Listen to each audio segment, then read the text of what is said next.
à tous, on se retrouve sur Kiffing pour un nouveau live. Je suis Aigleusla. Salut. On va vous parler, donc, petit sommaire de l'actu de la chaîne, la Game Night notamment, la dernière Game Night qui a eu lieu, les jeux du mois, et on va finir comme d'hab avec une petite hype et puis un petit hors-jeu. Ouais, et le tout dans un format condensé, on vise une demi-heure de live aujourd'hui. C'est pour histoire de dire qu'on a fait notre live du mois, mais on est un peu en speed. Retour sur la dernière Game Night. Retour sur la Game Night. Donc, la dernière Game Night, donc, si vous découvrez l'émission maintenant, enfin la chaîne aujourd'hui, la Game Night c'est un événement qu'on organise à Rennes, donc là où on est situé, qui consiste en fait à vous faire découvrir en live tous les jeux desquels on a parlé au cours des derniers mois, au cours des dernières semaines, ceux qu'on a pu recevoir des éditeurs, ceux qu'on s'est achetés, ceux sur lesquels on a fait des vidéos, etc. Donc voilà, par exemple, la dernière Game Night, on venait de recevoir de Pommes 3 Pains, donc il était là-bas. Pixies aussi. Pixies, Captain Flip. Ouais. Et puis voilà, on venait de sortir notre vidéo un petit peu, qu'est-ce qu'il y a, à quoi on peut jouer quand on connaît déjà bien Carcassonne. On avait aussi du coup ramené et ces jeux-là, je pense à Isle of Sky, etc. Et Carcassonne, toujours cette idée, venez découvrir en gros les jeux dont on parle sur la chaîne, quoi. Donc le 15 mars, c'était la Game Night numéro 2 de Kiffim. La première était en décembre, donc notre objectif c'est d'en faire une tous les 3 mois, donc jusque-là on est bien. Et bilan plutôt positif de cette Game Night, on a eu entre 80 et 90 personnes, donc ça c'est vraiment sympa, une bonne surprise, avec plein de gens qui ont ramené plein de copains à eux, etc. Alors on a toujours un peu de stress en amont parce que nous on n'a pas ces infos-là et cette visibilité-là. Pas trop combien de personnes viennent et du coup c'est pas évident, mais là c'était cool. En plus, pour le redire, on a un food truck sur place. Donc, maintenant, donc vous pouvez manger sur place. On a un bar qui est sur place, qui est une buvette quoi. Là, on avait une boutique éphémère tenue par Terre de Jeu à Rennes. Et donc, tout ce qu'il faut. Qui vendait, pareil, en fait, justement, les jeux qu'on avait mis en avant dans la dernière vidéo, en fait, ils les vendaient, comme ça, si vous avez aimé, sur place. Vous pouvez l'acheter direct. Et toujours une partie jeux de figurines également, avec qu'est-ce qu'ils avaient, je les connais pas trop les jeux. Des gros trucs. Il y avait le Marvel Zombicide qui nous a été peint par l'école. Oui, bon ça on y a bien joué d'ailleurs. Donc voilà, donc pas mal de jeux, une fréquentation, c'est ce qu'on visait, on visait 80 personnes, on a dû faire un petit peu plus. Donc vraiment très cool. Et puis on a fini à 4h du matin. Donc et c'est libre, hein, vous venez à l'heure que vous voulez, vous repartez à l'heure que vous voulez, il n'y a pas de contraintes, c'est vraiment libre, c'est ça, parce que les gens, des fois, ont peur c'est une contrainte, mais non, chacun arrive à l'heure qu'il veut, repart à l'heure qu'il veut, joue au jeu qu'il a envie de tester. Nous on ouvre à 18h, et on ferme quand il n'y a plus de joueurs. Donc on avait fait 5h à la première, on a fait 4h à la deuxième. Ça reste raisonnable. Et vous pouvez venir même tester en solo, si vous voulez. Vous n'êtes pas obligé de vous mêler à la foule, vous pouvez aussi jouer à plusieurs et découvrir avec d'autres personnes les jeux. Voilà. On n'a juste pas organisé, on voulait pas de tournoi cette fois-ci et pas de tournoi de boom. Les gens ils jouaient à d'autres choses et tout, donc on a eu moins l'occasion de lancer des jeux comme ça. C'est ça. Mais je réessayerai toujours de faire un tour de boom la prochaine fois. Ça serait cool. En parlant de prochaine fois, la deuxième actu de la chaîne, c'est la prochaine Game Night. Donc là on était le 15 mars, donc mars plus 3 mois, et bien ça fait juin. Donc la prochaine Game Night, c'est déjà acté. Le 7 juin. C'est le 7 juin. Donc un vendredi soir. Également un vendredi soir, donc vendredi 7 juin à partir de 18h. On va de toute façon vous remettre toutes les infos dans la description de la vidéo. J'ai pas préparé la fiche, j'aurais pu vous mettre la fiche. De toute façon, on en reparlera le mois prochain. Oui, on en reparlera le mois prochain et la fiche elle sera sur le site. Et mais puis réservez votre date. On va la mettre en description et tout. Mais voilà, si vous êtes intéressé par la Game Night, donc là on va viser une centaine de joueurs. Ce serait cool. En plus là, on sera pas loin de l'été, donc on aura la terrasse qui sera ouverte. Il y aura toujours le food truck. Ce qui fera beau. Il sera beau. Le 7 juin, il fait beau, notez-le dans vos agendas. Donc voilà, globalement, est-ce qu'on a toutes les infos ? De toute façon, on vous met tout dans la description. Sachez que c'est à Rennes. Notez surtout, c'est le 7 juin. Si vous pensez venir, si vous avez des questions, n'hésitez pas à nous le dire dans les commentaires, parce que c'est vrai que plus on a de visibilité sur qui pense venir, voilà, si vous dites moi je vais peut-être venir avec 2-3 copains, vous nous dites juste ça dans les commentaires. Nous ça nous permet de calculer un petit peu aussi, de voir si on sent que ça prend, s'il faut qu'on arrête la com ou s'il faut qu'on en fasse plus. Parce que voilà, on a un chouette bâtiment, on a un peu de marge, mais 100 personnes ce serait l'idéal. Et puis normalement avec 100 personnes, ça vous laisse une possibilité de jouer avec des gens variés à des jeux vraiment différents. Il y a des gros jeux, il y a des petits jeux, il y a des nouveautés, il y a des vieux trucs. On fait une sélection à chaque fois. C'est bon pour ce point-là ? Donc l'actu de la chaîne, c'est ça. L'actu de la chaîne...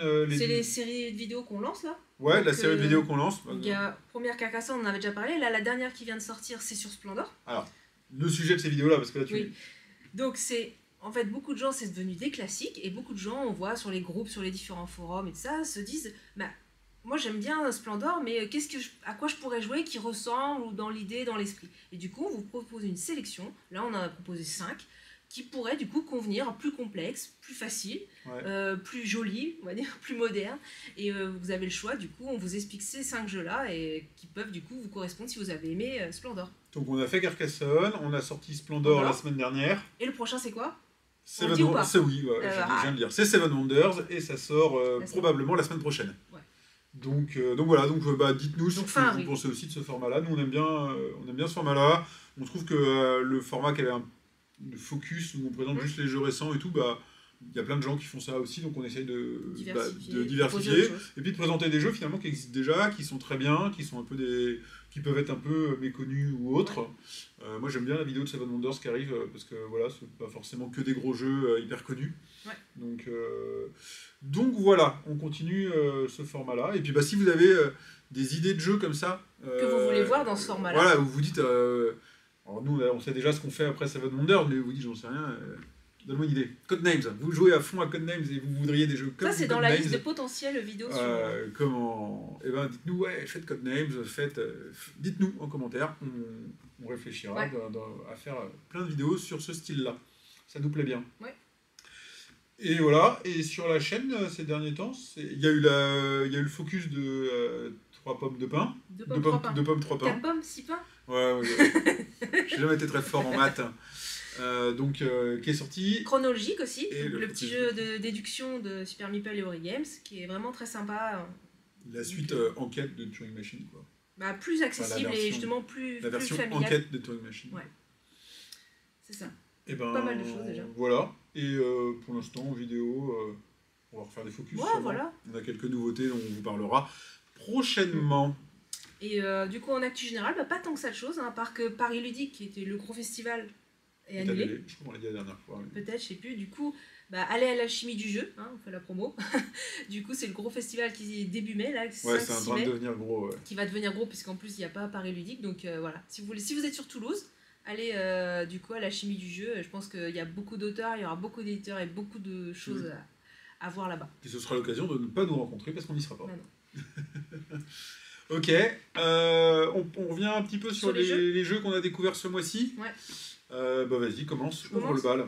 Et je vais commencer avec Marabunta. Donc, ça commence bien, j'ai pas joué. Ouais. On a joué un peu en séparé ce mois-ci, donc ça va être plus voilà, chacun ses jeux ce mois-ci.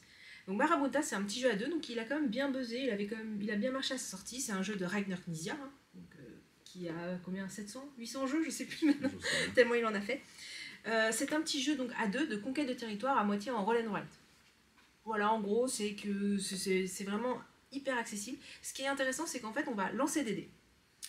Et en fait, on va partager ces dés. Et c'est là où le jeu est très intéressant. Il y avait ça dans The Great Split aussi, qui était un jeu qui était sorti l'année dernière.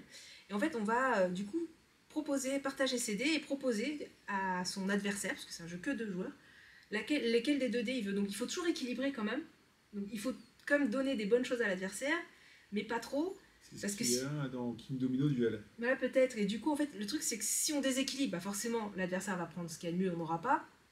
Donc, en fait, c'est toujours cette hésitation, c'est-à-dire comment je fais ma séparation pour que j'ai ce que je veux, qu'ils prennent l'autre tas, etc. Donc, voilà, franchement, c'est très sympa. Ça se joue très vite, les règles sont très simples, on est des petites fourmis, et puis on va essayer de créer sa fourmilière. Donc, il y a un petit côté Trek 12 aussi, on va du coup mettre des chiffres pour essayer de conquérir un territoire. Et à la fin, une fois qu'on a fini toutes les tuiles, et que quelqu'un a eu plusieurs conditions de fin de victoire, on va calculer les points en fonction de combien de valeurs vous avez dans le territoire. Donc il y a quand même cette partie un peu, j'essaie d'acquérir un territoire et de faire des points dans ce territoire. Et voilà, à chaque fois il y a une petite tuile aussi qu'on va partager, qui a un petit pouvoir. Vraiment très sympa. Assez équilibré du coup parce que voilà, on fait cette séparation de dés et franchement plutôt chouette. Donc c'est pas vraiment un roll and write, mais on utilise du coup des planches avec des Velleda pour justement indiquer ces numéros et indiquer les territoires et comment on se déplace en tant que fourmi dans sa fourmilière. On ne peut pas se placer, la contrainte c'est toujours d'être adjacent à ces chiffres, donc on ne peut pas non plus aller mettre des chiffres n'importe où. Il faut faire son petite construction, etc. Et il y a les petits pouvoirs à acquérir. Enfin voilà, vraiment très sympa, très accessible. Et franchement, c'est une belle découverte. Et un petit jeu facile avec des conquêtes de territoire assez... Par contre, il faut s'embêter. Hein. Un jeu où on s'embête, c'est pas chacun dans son coin. Et voilà. Et que 2 joueurs, donc. Et que 2 joueurs, bien précis. Voilà, pour okay. Marabunta. À moi. Alors... Qu'est-ce que tu prends? Je prends ça. Hop, Coffee Rush. Ouais. Tu as joué? Bah oui, tu as joué. On y a joué ensemble. Ouais, on s'est trompé d'ailleurs. C'est vrai, pourquoi on s'est trompé? On avait oublié, on a fait la partie... on a oublié la petite truc pour accélérer le jeu et du coup c'est pour ça que ça a été long. Ah, oui, d'accord. Oui. Donc Coffee Rush, on avait reçu pareil juste avant la Game Night. Donc dans Coffee Rush, vous êtes un barista et vous allez devoir faire, en fait, remplir des commandes de café. Donc vous avez 3-4 tasses devant vous que vous pouvez faire d'un coup. Et à chaque tour de jeu, vous allez aller prendre des ingrédients et venir les mettre dans les tasses. Et à chaque fois, quand une commande est pleine, donc par exemple si une commande vous dit il faut du lait, qu'est-ce qu'il y a d'autre, du café, du chocolat par exemple, que vous mettez dans les petits bols comme ça, vous avez des petits bols. Toutes petites tasses trop mignonnes. Voilà, dans lesquelles vous mettez, alors bon, faut rien avoir contre le plastique, hein, dans lesquelles vous mettez vos petits ingrédients. Donc là, j'ai ma petite tasse et je mets un nuage de lait. Je mets une petite feuille de menthe. De thé. De thé? Ok, d'accord. Et je mets du chocolat. En petite tablette toute mignonne. J'ai fait ta commande. Merci, un petit chocolat. À chaque fois que vous terminez une commande, en fait, vous générez des nouvelles commandes chez vos adversaires et donc vous leur rajoutez de la difficulté.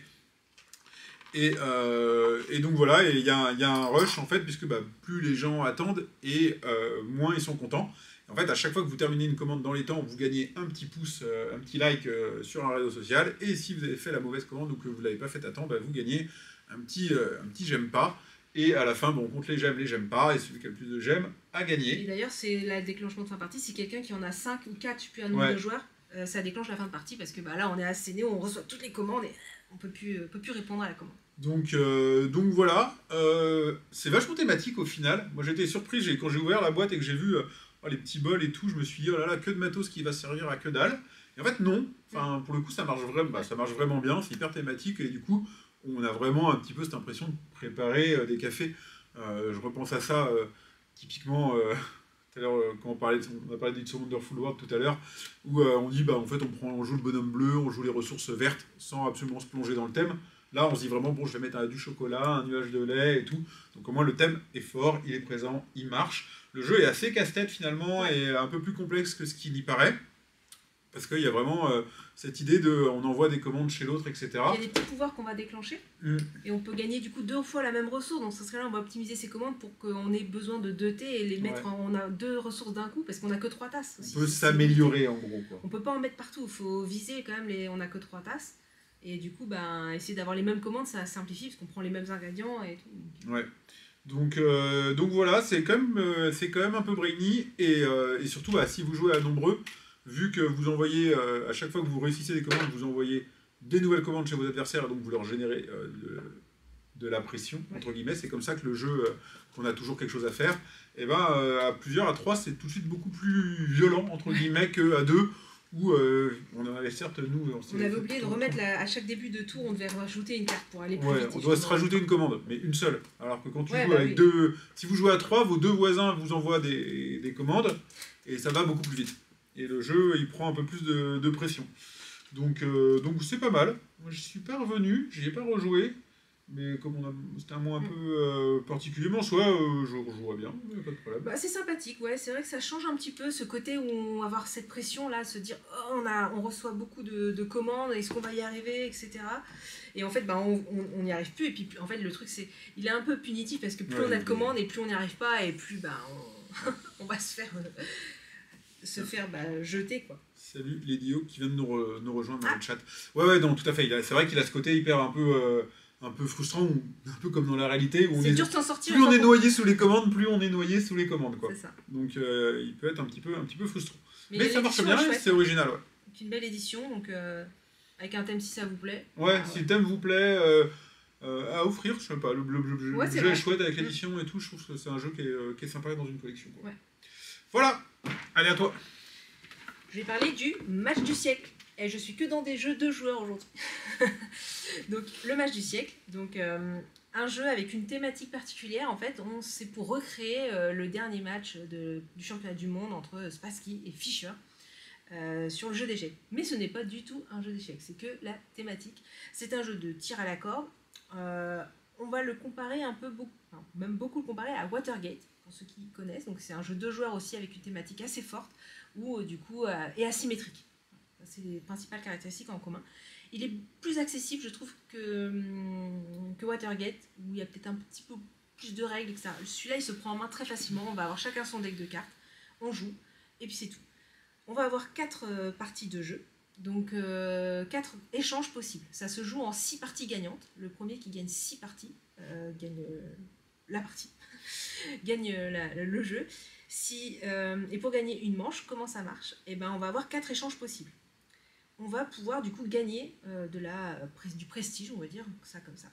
Et on va, à la manière d'une bataille, poser une carte. Moi, je pose un 3. Donc quand on a l'initiative, c'est pas évident parce qu'on sait pas du tout ce que l'autre va faire. Et l'adversaire va répondre. Donc soit il met au-dessus, soit il met égal, soit il met en dessous. S'il met en dessous, il perd l'échange. Donc moi, je gagne le prestige qui était dessus et j'avance sur mon prestige. L'avantage, c'est que quand on perd, on active l'effet de sa carte. Donc les cartes, elles vont avoir des effets divers et variés, des effets puissants. Si c'est des cartes assez hautes, elles vont avoir un effet très puissant parce qu'on perd une forte carte, mais elle a un effet puissant. Ou on peut simplement gagner un petit pion ou des choses comme ça. Si on met égalité, on annule l'échange et personne ne gagne le prestige. Et les échanges, ils vont de 1 à 4 points de prestige. Donc, on ne sait pas ce que l'autre va faire. C'est assez tendu parce que du coup, on pose une carte. Des fois, on veut perdre parce qu'on veut activer l'effet de sa carte. Et aussi, il y a une piste de mental. On va chacun avoir une piste de mental qui va déterminer le nombre de pions qu'on a au début du tour et le nombre de cartes qu'on va pouvoir avoir en main. Donc plus on a en fait quelque chose au niveau du mental, en fait, on va pouvoir du coup, une force mentale, on va pouvoir avoir plus de cartes, donc ça va forcément pouvoir mieux gérer son jeu. Et plus on perd du mental, plus on se défait et plus du coup ça va être compliqué et on va se faire complètement avoir. Donc il va falloir gérer du coup ça. On a les cartes aussi, le petit astuce, c'est qu'elles sont recto verso. Enfin, pas recto verso, elles sont, comment on dit, hop, elles s'alternent au bas. Et en fait, on joue des fois les noirs et des fois les blancs. Et en fait, il y a certains pouvoirs qui sont dans l'effet blanc, des fois ils sont dans l'effet noir. Et on va garder nos cartes à chaque fois entre les parties. Donc ça va être de se dire, celle-là je la garde pour le tour d'après, c'est un 5 blanc, mais c'est qu'un 1 noir. Je le garde, tant pis pour moi, en 5 blanc, donc je la joue pas. Et en fait, on va pouvoir comme ça un peu prévoir ses parties suivantes. Et donc, c'est assez tactique. Il y a un peu de bluff parce que du coup, on ne sait pas comment va réagir l'adversaire. Donc, des fois, on pensait gagner. En fait, on perd, etc. On peut jouer avec ses petits pions. Parce que si on met un 3 plus 2 pions, ça fait 5 et l'autre doit réagir en fonction. Et donc, c'est assez tendu. En général, on arrive quand même... Il n'y a jamais quelqu'un qui prend le large. On finit toujours par se retrouver à 5-4, comme ça. Parce qu'on peut abandonner. Et ça, il faut savoir abandonner au bon moment. C'est ce que j'ai fait dans ma dernière partie. J'ai abandonné 2 fois de suite pour regagner du mental, pour pouvoir avoir plus de cartes pour gérer mes parties. C'est comme ça que je t'ai battu. Ouais. Et franchement, il faut savoir abandonner des fois pour justement dire, là, je regagne du mental parce que le mental, c'est important. Ça nous permet d'avoir plus de cartes en main, de mieux gérer, etc. Donc franchement, petit jeu tendu, hyper simple à prendre en main. Et franchement, les règles, c'est très simple. Il faut juste après connaître les pouvoirs. Puis après, vous alternez en plus avec la symétrie. Vous pouvez alterner les joueurs. Et franchement... voilà, il faut plusieurs parties, parce que la première partie, j'étais un peu dubitative, et puis en fait, plus j'y joue, plus on connaît les effets, plus on joue, mais il faut le prendre pour ce qui est, ça reste un jeu assez accessible, qui se joue rapide, et voilà, c'est pas le jeu stratégie hyper poussé, etc. Donc il faut le prendre pour ce qu'il est. Donc le match du siècle, de Paolo Mori en plus, que j'adore, qui a fait Captain Flick, Augustus, et plein d'autres jeux que j'adore, Blitzkrieg aussi, un jeu à 2. Donc un jeu à 2 à joueurs, dans l'univers des échecs, mais ce n'est pas un jeu d'échecs, un jeu de tir à la corde. Voilà, match du siècle. Je suis mitigé. Bon allez. Alors moi.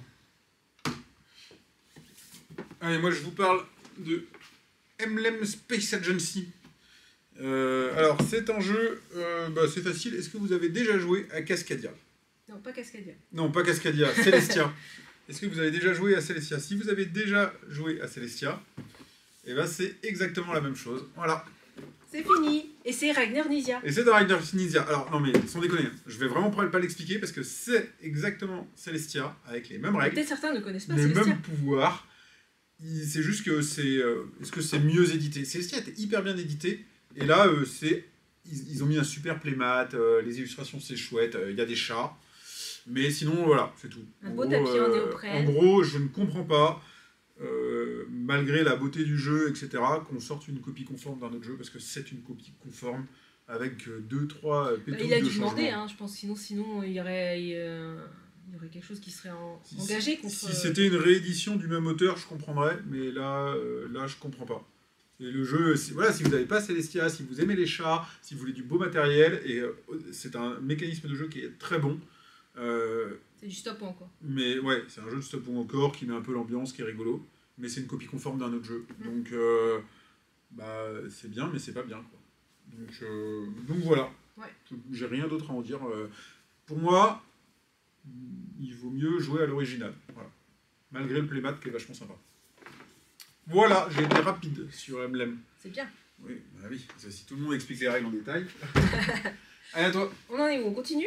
Vas-y. Allez, mais t'as 2 minutes par jeu là. J'ai 2 minutes par jeu, mais il faut que j'en choisisse un. C'est ça le problème. Le match du siècle, elle nous a fait un focus alors. Non, c'est pas vrai, j'ai été rapide. Non. Est-ce qu'on parle d'harmonie? Sinon, on parle d'harmonie. On peut parler d'harmonie. Alors. Mais l'harmonie, on en reparlera. Voilà, on a testé Harmony qui est sorti cette semaine. Non, il sort vendredi, il n'est pas sorti. Il n'est pas sorti. Ah, on a joué qui n'est pas sorti. Donc ça sort vendredi, c'est ça que tu as dit? Ouais. Chez Libellude. Asmodée, du coup, qui est le distributeur. Qui nous l'a envoyé, merci à eux. Là, on est dans du Cascadia-like. Acropolis. Ouais, sachant qu'avec Cascadia, Acropolis, ouais, mais s'il y en a qui ne connaissent pas l'un, ils connaissent peut-être l'autre. Donc voilà, il y a des objectifs, on place des petits jetons sur notre plateau de jeu. On peut monter en hauteur pour faire des bâtiments, donc on fait des arbres, des forêts. Et si vous avez joué à Cascadia, il y a les règles, voilà, les ours, il faut qu'ils aillent par groupe, les rivières, c'est des bancs de saumon. Voilà, il y a des rivières, il faut qu'elles soient ensemble, c'est des champs, donc il faut faire des groupes. On retrouve un peu le même style d'objectif, donc partagé que dans Cascadia. Il y a une couche supplémentaire qui est que on va... en fonction de ce qu'on construit sur notre plateau de jeu, on va prendre des objectifs qui deviennent des objectifs personnels et qu'on va essayer de faire chaque objectif, et ça c'est un peu nouveau d'ailleurs, on ne l'a pas vu ailleurs, c'est chaque objectif on va essayer de le faire plusieurs fois. Et plus on fait l'objectif souvent, enfin, on peut le faire par exemple 3-4 fois, et plus il va rapporter des points. Donc la première fois il va rapporter 5 points, la deuxième fois il va rapporter 10 points, et la troisième fois il va rapporter 15 points. Enfin c'est un peu plus exponentiel que ça. Donc voilà, et vous pouvez avoir qu'un nombre d'objectifs donné, donc il faut que vous finissiez un objectif. Par exemple, si un objectif peut être 3 fois, il faut le faire 3 fois pour pouvoir prendre un autre objectif, pour avoir de la place. On avait le droit que 4 max. Voilà, pour pouvoir accepter un nouvel objectif. Donc pareil, c'est très sympa, ça révolutionne absolument pas non plus le genre, parce que moi j'ai vraiment eu un gros goût de Cascadia avec ça, même thématiquement. Par contre, c'est très bien édité, encore une fois. C'est Libellude, donc c'est toujours Libellude. des magnifiques illustrations. On a une taille de boîte qui est pas si grande et qui est vraiment adaptée au contenu, qui est sympa, sans trop de plastique et tout. L'objet est chouette. Au niveau thématique, il est un peu plus familial, peut-être que l'est Cascadia et surtout Acropolis. Par contre, il est peut-être un peu plus brainy. C'est pas toujours évident, enfin ça demande comme une réflexion de bien comprendre comment on fait les objectifs et comment on les redéclenche surtout. Du coup, il me fait penser un peu aux petites bourgades aussi. Oui, j'ai pensé, il ressemble beaucoup aux petites bourgades aussi, ouais. Et il y a le côté Azul où en fait on va avoir des piles comme ça, 5 piles de 3 tuiles et on va pouvoir prendre chacun notre tuile. C'est pas comme où on prend qu'une tuile ou quoi, là il y a 3 petits jetons qu'on va prendre, il y a le côté Azul aussi. Ouais. Mais effectivement, je suis d'accord, il me fait aussi penser... petite bourgade. Donc voilà, là on a joué, toi t'as joué une fois, moi j'ai fait 2 parties, j'ai testé avec des enfants et j'ai testé avec toi. Bon, avec des enfants, moi mes filles ont 10 ans, ça passe sans souci. Je pense que, quel âge ils mettent dessus? Parce que, à mon avis 10 ans c'est bien, mais vu qu'ils demandent quand même un peu réflexion, malgré le thème, ils ont mis 10. Ils ont mis 10. Bah, pour le coup, 10 je pense c'est bien. Peut-être 9 ça passerait, mais clairement c'est pas un 8 ans. Hein, il faut pas, d'habitude moi j'ai tendance à dire un jeu 10, ça se joue à partir de 8. Celui-là, je le trouverais peut-être un poil difficile quand même. Alors, il y a aussi quelques cartes avancées, mais au final, nous, à la réflexion, on se disait, elles facilitent peut-être même plus le jeu parce qu'elles vont guider le joueur sur le style de jeu à adopter. Il y en a qui vont, ça donne plus de points sur les jaunes ou plus de points sur les bleus, et c'est vrai que nous, on est parti quand on a joué sans ces cartes-là sur les mêmes jetons, donc on s'est un peu coincé. Et finalement, avec les cartes à objectifs personnels, finalement, on serait parti sur des stratégies où peut-être qu'on s'embêterait moins. Il souffre un peu du même défaut que Cascadia.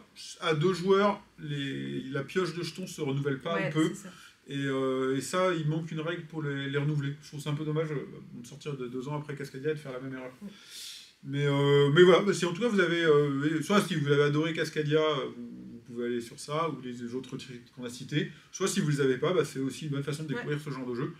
C'est vraiment sympa, c'est très joli. Ouais, je pense que c'est un des plus beaux du coup dans la gamme de type de jeu. Ouais. Il n'y a que les petits trucs animaux qui sont symbolisés par des cubes, où ils auraient pu faire un petit peu mieux. Voilà pour celui-là. Ouais. T'as quelque chose de ton côté? Un petit dernier. Hop, celui-là, pareil, tout neuf. Pareil, c'est Asmodée qui nous l'a transmis.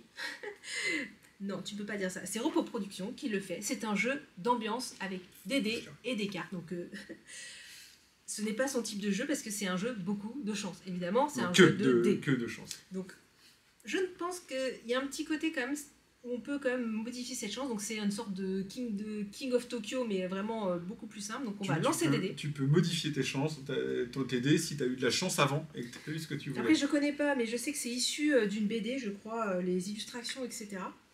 Donc, on lance des dés. On peut faire, par exemple, on fait un 1 et un 3. Et ben, je peux prendre soit un 1 et un 3, soit je peux prendre un 4, soit je peux prendre la soustraction. Et on prend des cartes, en fait, comme ça, qui sont placées au centre. Le but, c'est d'avoir, on va compter les points. Donc, un 4, ça vaut 4 points, un 7, ça vaut 7 points, etc.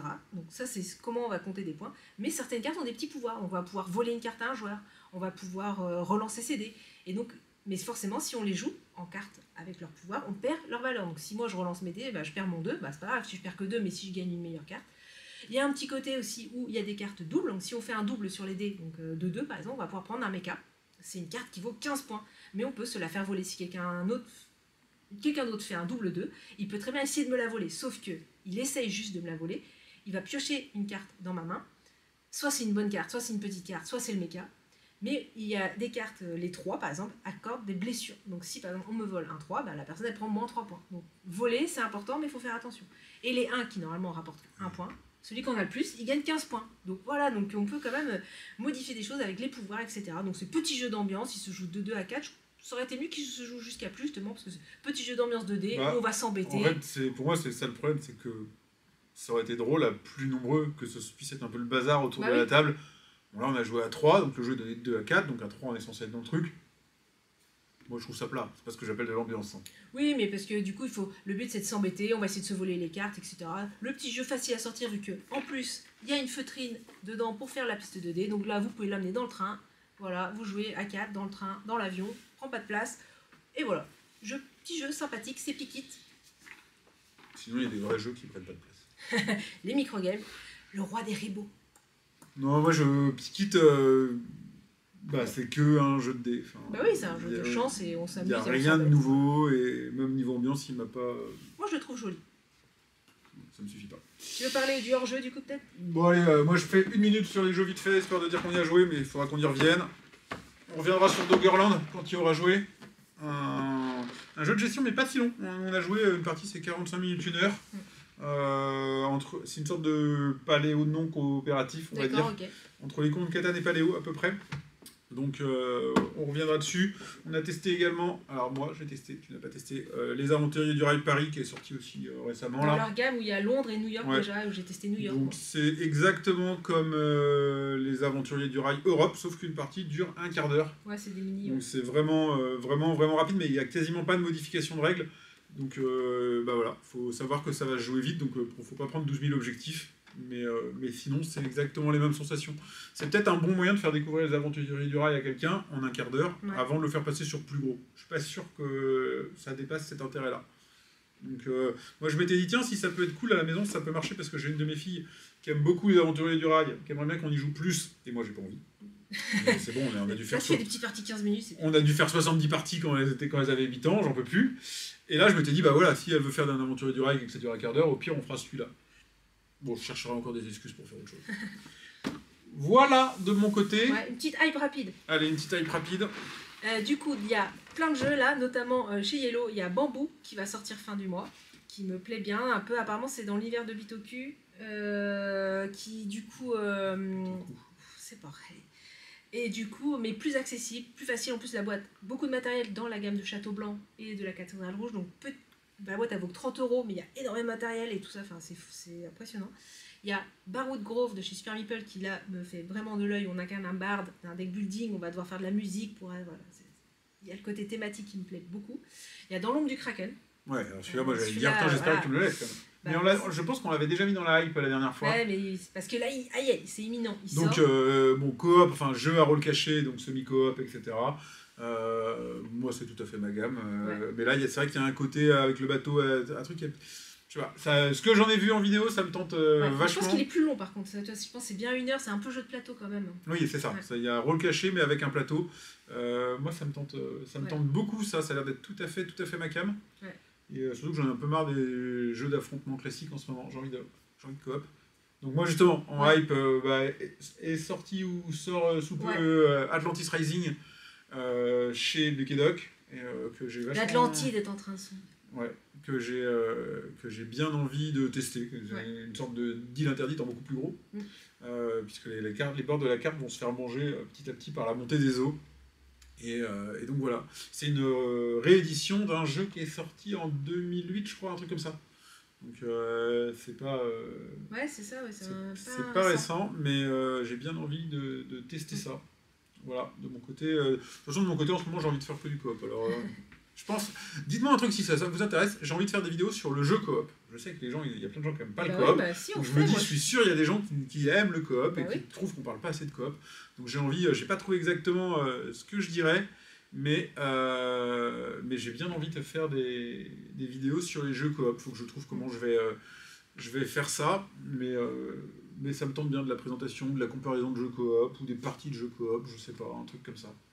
Faut que je réfléchisse à la question. Et juste en mai, moi, du coup, je conclus. Il y a Middle Edges de chez Studio H qui me plaît énormément. Le matériel est vraiment très bien fait. Bien les éditions.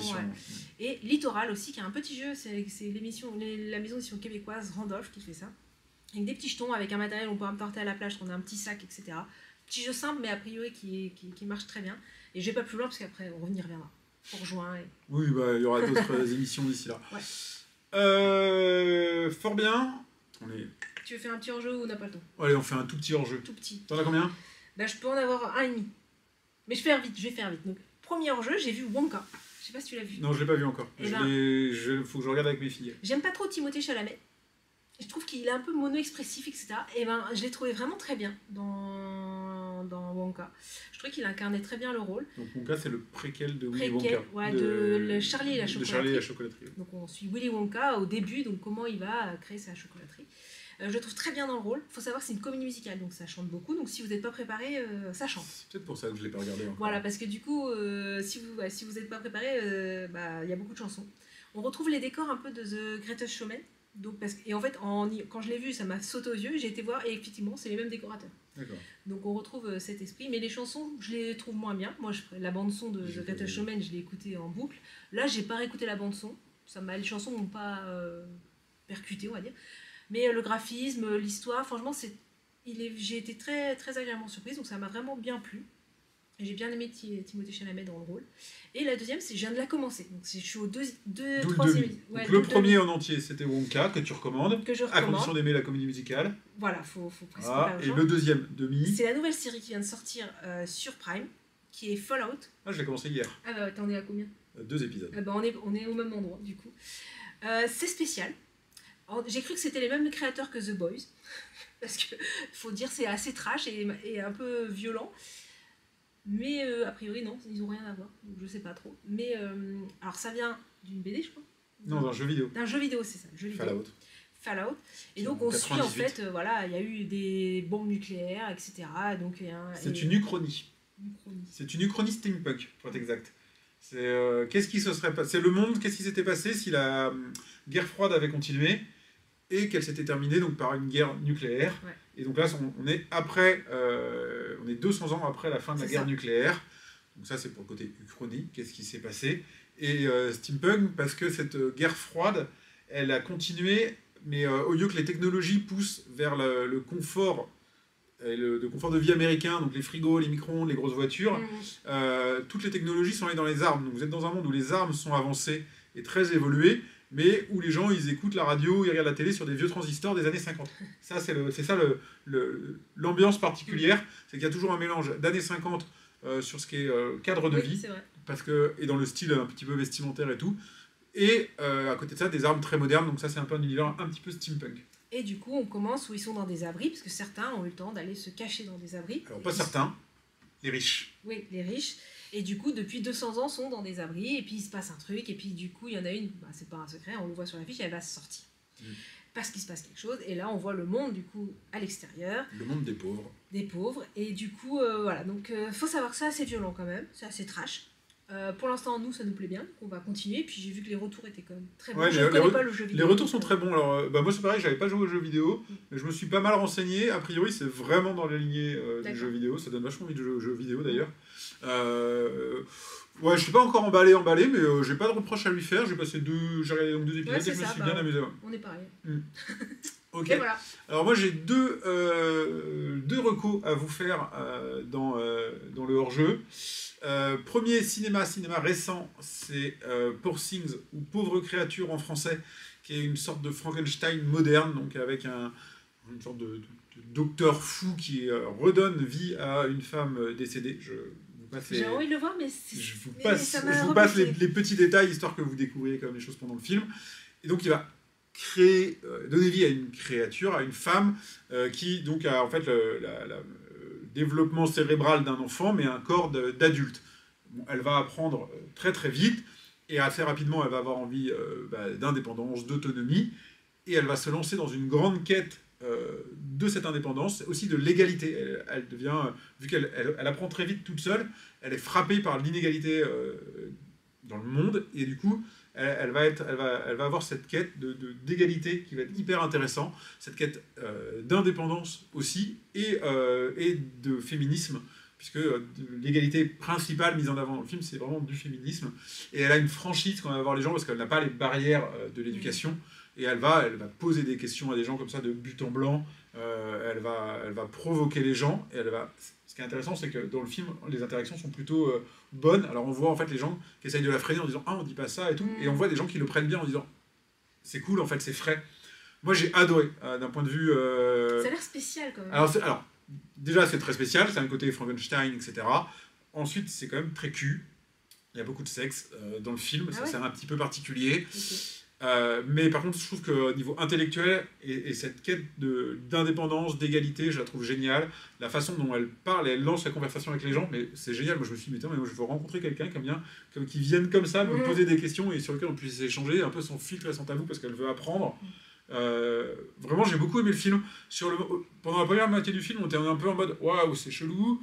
La deuxième moitié du film, on fait c'est quand même un peu pas mal ces conversations, on sait pas trop quoi en penser. Et en fait, le lendemain, j'étais en mode j'ai vraiment adoré le film et j'ai passé un super moment.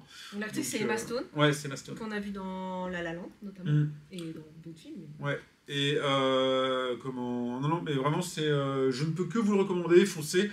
Public averti, par contre, effectivement, clairement, au moins 16 ans, je pense. Mais voilà, un Frankenstein moderne et féminin, moi, j'ai vraiment beaucoup aimé, quoi. Deuxième reco, je reste sur l'écran, mais pas cinéma, je parle dans le documentaire. J'ai regardé Le sel de la terre, qui est en fait le documentaire qui reprend la vie et la carrière de Salgado. Salgado, c'est un photographe, alors c'est pas un photographe de guerre, mais de reportage, et qui notamment a couvert le Rwanda et plein de crises humanitaires partout dans le monde pendant des années, à tel point que ça l'a dégoûté de son métier, parce qu'il a vu trop d'horreur. Et voilà, donc il a une vie assez incroyable, tout est illustré avec ses photos. Bon, forcément, moi j'adore la photo, donc c'est illustré avec ses photos. C'est quelqu'un qui travaille en noir et blanc, qui fait des prises de vue magnifiques. C'est quelqu'un qui, depuis qu'il a arrêté ce métier-là, parce qu'il ne pouvait plus le faire, il avait vu trop d'horreur, en fait, a repris la ferme de son père au Brésil, qui était, où les terres, à force d'être exploitées, étaient devenues désertiques, mais vraiment désertiques. Et avec sa femme, ils ont planté 4 millions d'arbres. Et ils ont recréé une forêt complète, c'est un truc incroyable. Et donc voilà, il y a un peu ça c'est un peu le dernier tiers du film, mais c'est aussi cet aspect-là. Et maintenant, il a repris la photo, mais d'un point de vue documentaire, justement sur les forêts, les animaux et tout. Ça reste assez impressionnant. Et du coup, clairement, si vous aimez la photo, le documentaire est très bien fait, les images sont magnifiques, c'est hyper intéressant.